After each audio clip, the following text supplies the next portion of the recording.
Hey everybody, it's Ron, and today I'll be talking about the new Jurassic World short film that just got released today on the internet. It was directed by Colin Trevorrow. Now, I actually kind of like this guy, and I sympathize with him a little bit because of what happened to him with Star Wars. If I had to guess, he left because he disagreed with a lot of things they were doing over there. And it sucks because while I don't think he would have made a great Star Wars movie, I do think that it would at least be good and respect the legacy characters, which would have been way better than what we got. So anyway, Trevorrow directed the first Jurassic World, and I didn't really love it, to be honest.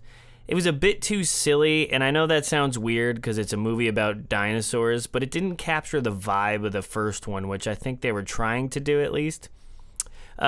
Looking at it compared to Fallen Kingdom, though, which was the sequel, it's much better than that, and I didn't really like Fallen Kingdom at all. The only thing that I did like about it was it set up something really cool, like a cool premise for the third film, where dinosaurs now are coexisting with humans outside of, the confines of an amusement park. And that's really cool. That's a cool idea. You could make it almost like a post-apocalyptic movie with dinosaurs, and that's a fun idea. So I was interested to see this short film, and unfortunately, I didn't really like this one either.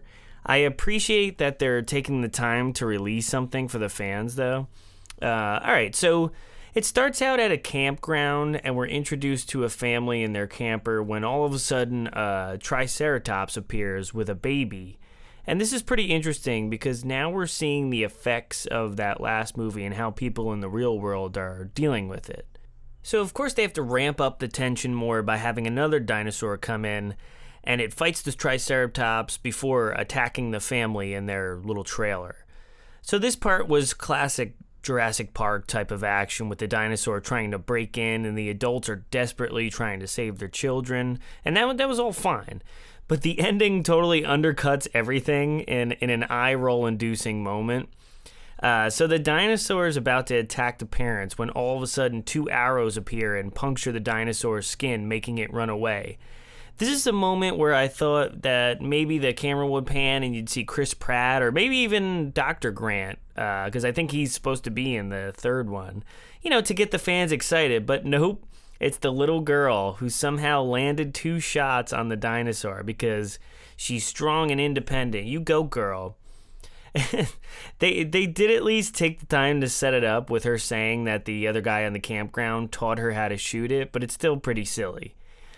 I would have done something where she tries to shoot it and falls short, but Chris Pratt or Bryce Dallas Howard show up and save them, so at least it portrays this little girl as brave and a hero, but in a realistic way, and I guess that just can't happen anymore in entertainment, and this is what we're going to get from now on, and I think it's just going to keep getting worse.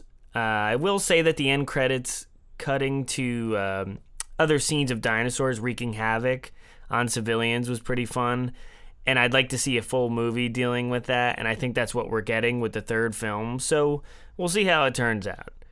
So those are my initial thoughts. Let me know what you guys think in the comments, and be sure to like and subscribe if you're digging the content. Thanks for listening.